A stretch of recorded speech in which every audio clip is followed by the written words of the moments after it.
அன்புள்ள மேஷ ராசி அன்பர்களே வணக்கம். இந்த வார ராசி பலன். மேஷ ராசியினருக்கு 3இல் குரு, 5இல் கேது,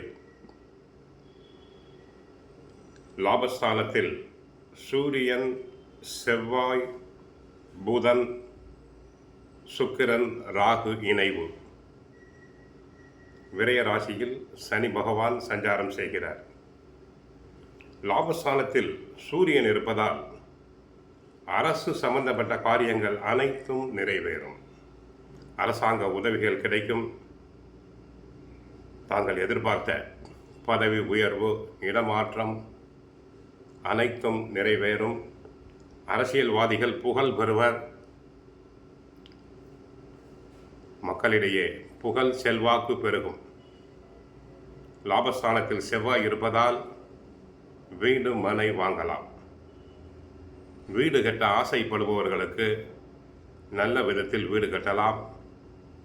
ரியல் எஸ்டேட் தொழில் செய்யும் அன்பர்களுக்கு நல்ல லாபம் பெருகும். கணவன் மனைவி இடையே ஒற்றுமை ஓங்கும். ஒருவரை ஒருவர் புரிந்து கொள்வர். புதன் லாபஸ்தானத்தில் இருப்பதால் கல்வி சம்பந்தமான நிகழ்ச்சிகள் அனைத்தும் நல்ல விதத்தில் நடைபெறும்.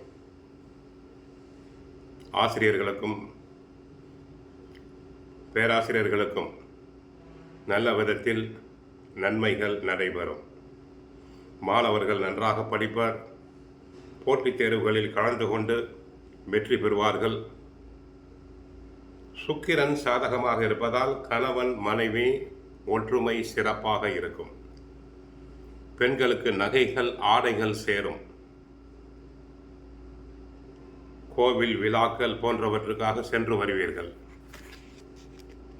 பிறருக்கு கொடுத்த வாக்குறுதிகளை தாராளமாக நிறைவேற்றுவீர்கள். தைரியத்தோடு எந்த காரியத்தையும் செய்யலாம். சகோதர உறவு மேம்படும். பல தொல்லைகள் இருக்காது. இதுவரை தீராத பிரச்சனைகள் அனைத்தும் நல்ல விதத்தில் தீரும்.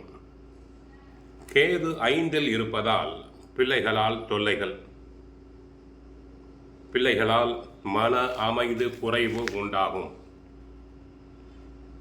பிள்ளைகள் சரியாக படிக்கவில்லையே, சொன்ன பேச்சு கேட்கவில்லையே என்று மனது சங்கடப்படும். ஆக 5இல் கேது இருப்பது ஒரு குறை. லாபஸ்தானத்தில் சூரியன், செவ்வாய், புதன், ராகு, சுக்கிரன். வெளிநாடு செல்ல விருப்பம் உள்ளவர்கள் தாராளமாக செல்லலாம். குருவின் பார்வை மேஷ ராசியினருடைய லாபஸ்தானத்திற்கு படுவதால் தாராளமாக வெளிநாடு செல்லலாம். ஐடி துறை அன்பர்களுக்கு நல்ல வருமானம் கிடைக்கும்.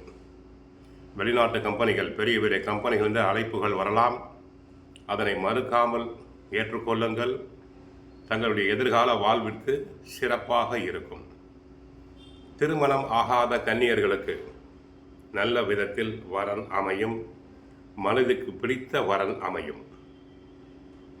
நன்மைகள் பெருகும். வாழ்க வளமுடன், மங்களம் உண்டாகட்டும். கோவிலுக்கு சென்றால் முருகனை வழிபடுங்கள். வாழ்க வளமுடன்.